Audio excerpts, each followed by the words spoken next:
selamat. Aku nggak ketemu dia. Aku bisa menghindari. Nah, kamu tuh dicari loh sama Risel. Kok di sini?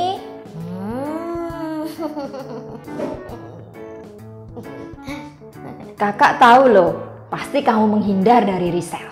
Enggak. Ya gimana Kak, aku kan capek. Apa-apa Risel minta tolong aku. Aku disuruh bantuin ini, bantuin itu. Memang sih untuk menyiapkan semua tapi kalau aku terus aku kan capek.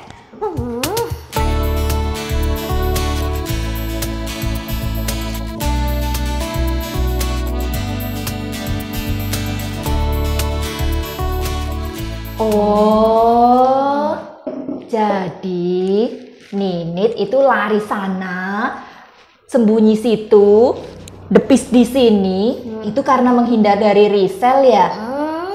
Menolong orang itu kan perbuatan baik, Nit. Enggak gitu. Tapi iya sih. Aku kalau hal kayak gitu sebenarnya paham Kak, mengerti, sangat mengerti. Nah kan, Ninit kalau mau menolong itu harus dengan sungguh-sungguh. Iya, I understand. Tapi kan aku capung Kak. Kok capung? Nggak tahu bahasa gaul ya? Capung itu capek. Kamu tahu bahasa gaul dari mana, Nit? Mama sama teman-temannya sering-sering pakai bahasa gaul. Kalau mau bilang murah itu mursida. Kalau mau bilang aku, bilangnya akika. Kalau mau bilang enak itu bilangnya endes. Oh no wahai to kamu, Nit. Kamu ndak boleh sama Risel begitu. Ya, harus sembunyi, lari-lari. Terus tadi Kak Yu dengar, kamu juga teriak-teriak sama Risel. Aku tuh apa ya Kak? Aku lelah. Itu Kak. Apapun alasannya, itu ndak boleh. Karena itu bukan perbuatan yang baik. Nit, Tuhan aja ketika kita mengecewakannya, Tuhan tidak langsung marah-marah pada kita. Apalagi tadi Ninit sudah lakukan kepada Risel.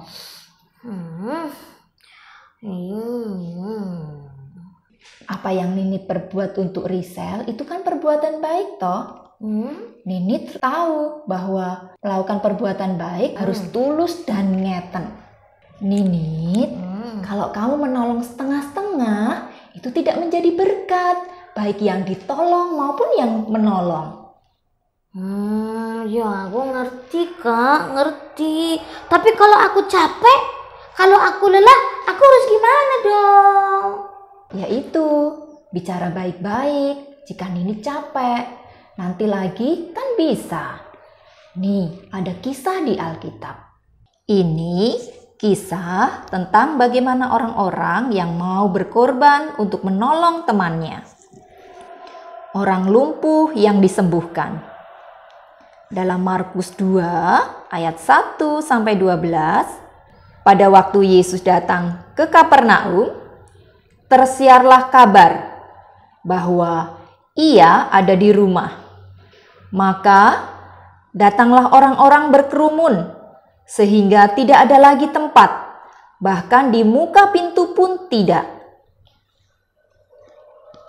Sementara Tuhan Yesus memberitakan firman kepada mereka, ada orang-orang datang membawa kepadanya seorang lumpuh digotong oleh 4 orang.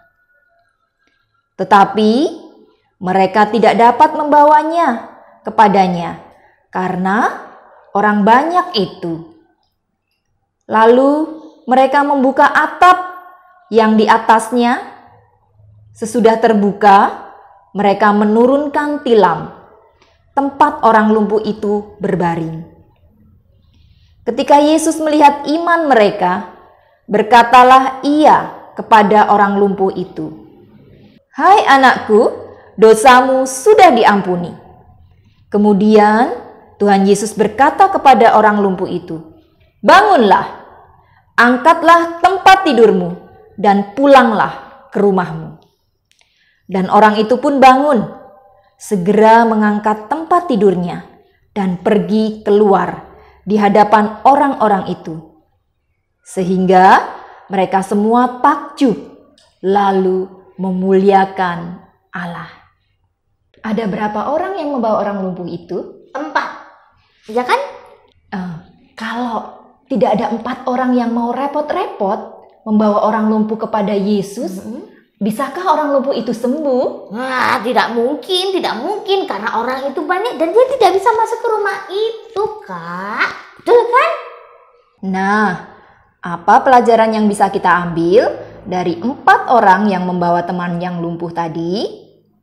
Yang pertama, kita harus mengasihi sesama manusia, membantu teman yang dalam kesusahan, melakukan apa yang bisa kita lakukan untuk meringankan beban mereka.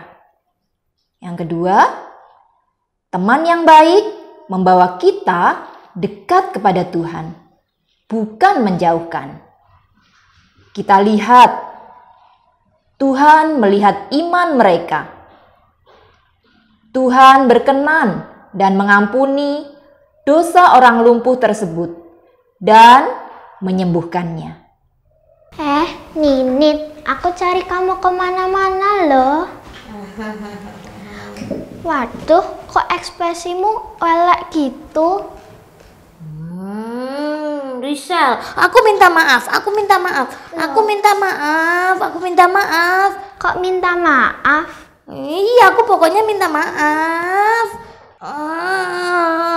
Kok minta maaf? Iya, aku pokoknya minta maaf. Nggak ada salah kok minta maaf. Rizal. Yo, sudah. Nit, Rizal kan nggak tahu ada apa Nini minta maaf. Makanya Rizal tidak mau Ninit minta maaf. Sekarang Rizal, Ninit akan jelaskan sama Rizal. Oh, Ani. Maksudnya gini, Rizal. Aku itu tadi kan bantu kamu. Aku berbuat sesuatu untuk kamu dan juga untuk membantu orang lain.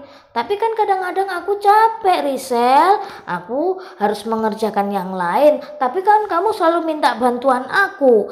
Nah, aku tuh merasa, aduh Rizal ini kenapa sih kok minta-minta bantuan terus? Selalu minta untuk aku melakukan ini itu. Dan aku salah. Harusnya ketika aku melakukan segala sesuatu untuk membantu orang lain, bahkan apa yang kita kerjakan kan untuk teman-teman semua kan. Aku harusnya bisa ngomong sama kamu. Aku harusnya bisa bilang, Rizal sebentar aku capek. Rizal sebentar aku mau ngerjakan yang lain. Tapi aku malah sembunyi. Ya toh, menghindari kamu. Aku salah, Rizal. Padahal apa yang aku lakukan ini kan juga untuk kebaikan semua. Aku padahal nggak punya apa-apa, Rizal. Beneran, apa-apa aku tuh nggak punya. Jadi aku apa-apa. Iya, gini Rizal. Harusnya aku tadi ketika aku membantu kamu kan itu sebuah perbuatan baik. Aku harusnya tidak membentak kamu, aku harusnya tidak menghindari kamu, aku seharusnya nggak sembunyi dari kamu, harusnya aku ngomong baik-baik sama Risa kan. Nah, tapi aku tadi sudah jadi bikin perbuatan baik kita jadi tidak berkenan di hadapan Tuhan. Iya. Nah, Ninit kan sudah tahu bahwa Ninit itu membantu banyak orang. Iya. Tidak boleh lakukan itu kepada Rizal. Kalau memang capek bantu, kan Ninit bisa bicara baik-baik sama Rizal. Oh, gitu. Iya, gitu ceritanya. Oh, Dari tahu sih cuma aja. Maaf ya Ninit, aku nggak tahu kalau kamu jadi kayak gitu. Maaf ya, aku udah ngerepotin kamu. Iya. Sudah ya, Kak Iyo mau bilang sama kalian berdua dan teman-teman di rumah. Namanya berbuat baik itu harus tulus dan itu yang dikehendaki Tuhan. Kadang kita menganggap hidup benar dan menyenangkan hati Tuhan itu hanya membaca firman Tuhan, rajin beribadah dan melayani Tuhan saja. Sedangkan hal berbuat baik dan menolong orang yang membutuhkan dalam kesusahan seringkali kita abaikan. Bahkan kita nggak peduli ya Kak ya. Benar sekali Nit. Padahal Tuhan menghendaki kita mewujudkan kasih-Nya untuk kita berbuat baik kepada teman-teman di sekitar kita. Seperti 4 orang teman yang menolong orang lumpuh tadi.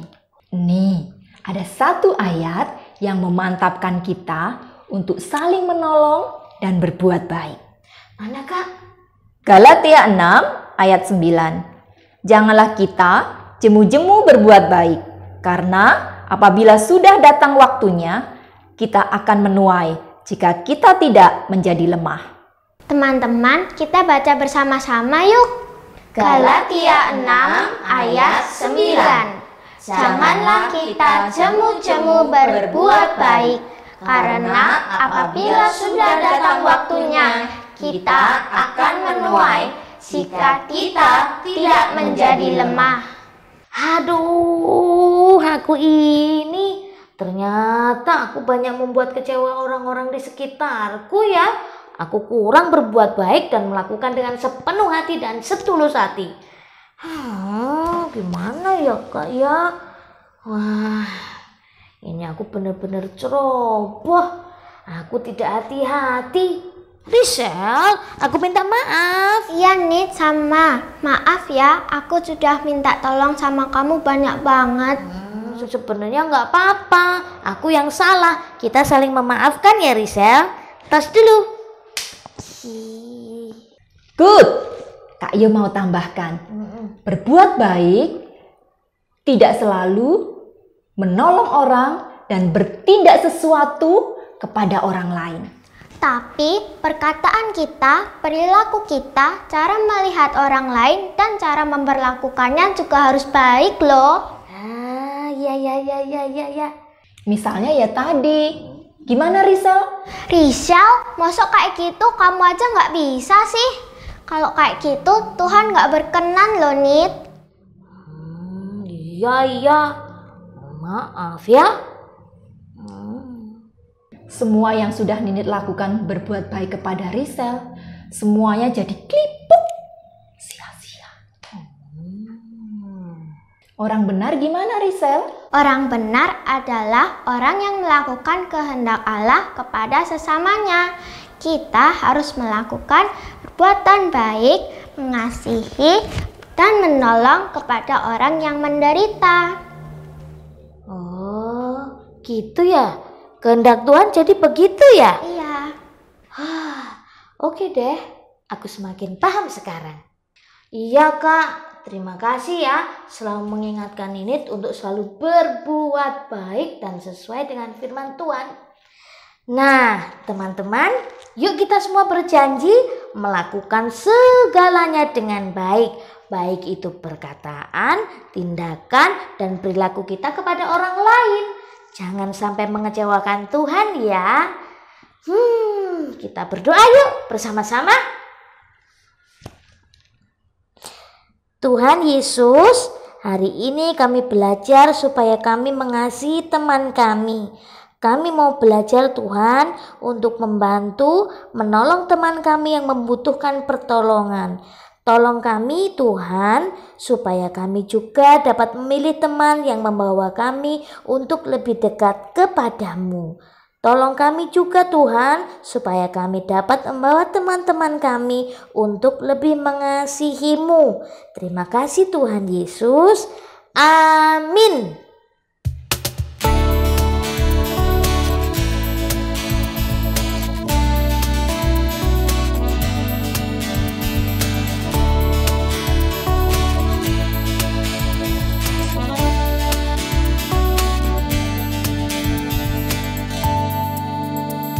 Di hadapan kemegahan